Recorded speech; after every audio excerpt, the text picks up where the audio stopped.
This is Manimeglai, Assistant Professor, Department of Zoology from GVG Visalakshi College for Women, Udumalpet. And we talk about the southern blotting techniques. So before that, what is a blotting techniques?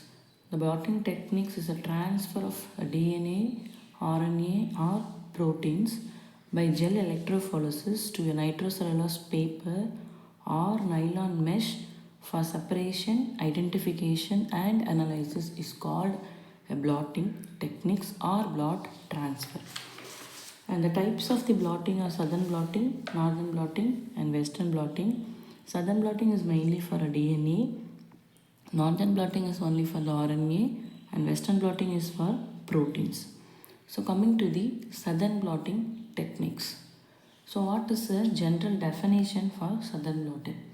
So the southern blotting is a separation of DNA fragments, especially only a DNA fragments is included in the southern blotting from a sample by blotting on a membrane is called southern blotting. This technique was first devised by Southern in 1975. The name southern is given after the name of the inventor. So this southern blotting is the transfer of DNA fragments from the gel to the nitrocellulose filter resembling southern blotting. This southern blotting is also called southern hybridization. So these are the types of southern blotting. Types of the general blotting techniques, that is the southern blot, northern blot and western blot.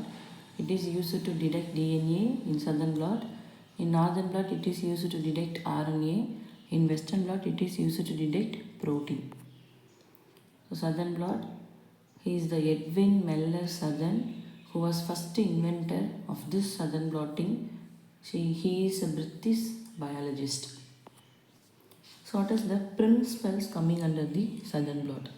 So it refers to the formation of double-stranded DNA molecule between a single-stranded DNA probe and a single-stranded target DNA.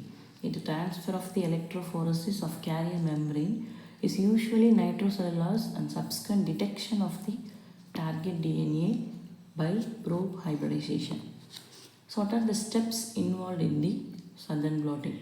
The first step is extract and purify DNA from cells.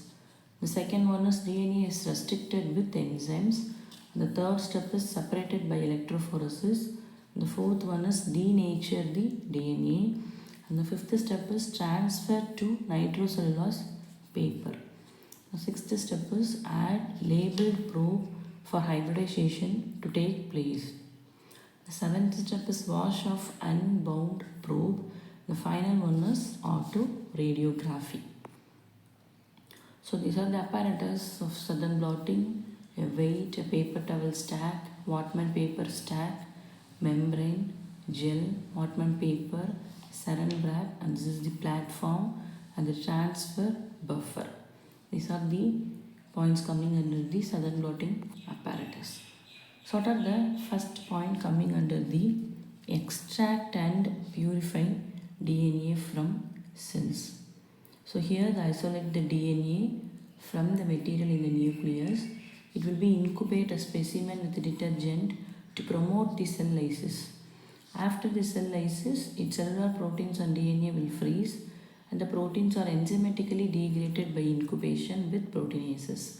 And organic or non-organic extraction removes the proteins, and that after that DNA is purified from the solution by alcoholic precipitation and visible DNA fibers are removed and suspended in the buffer, and DNA is restricted with the enzyme with digest with restriction enzymes, and the DNA fragments are subjected to the gel electrophoresis to separate the fragments according to the size, and the restriction fragments present in the gel are denatured with alkali solution. It causes the double stranded to become the single stranded, and then DNA is neutralized with sodium chloride to prevent the rehybridization before adding the probe. While transfer the DNA from the gel to the solid support, that is the blotting, it will be dried at 80 degrees Celsius and exposed to UV irradiation. The filter is incubated under hybridization condition with a specific radio-labeled DNA probe. And the probe hybridizes to the complementary DNA restriction fragment. The blot is incubated with wash buffer containing sodium chloride and detergent to wash away the excess probe and reduce the background. Finally, the probe is radioactive and the particles emits when exposed to X-ray film. There will be a dark spots on the film. It represents the probe bound. So what are the applications of southern blotting? So it helps to isolate desired DNA for the construction of DNA. It is used to identify the specific DNA, and it is used to map the restriction sites of a gene. It is used for a DNA fingerprinting, that is the paternity and maternity testing, criminal identification and forensics, and personal identification. It is used for the preparation of RFLP, that is restriction fragment length polymorphism. It helps to identify a transformed cell or tissue, and it is used in zoo blot and garden blot. It is also used in the phylogenetic analysis of different species based on DNA polymorphism. So DNA fragments are separated from the sample by blotting or membrane. This is called southern blotting, and these are the applications of southern blotting.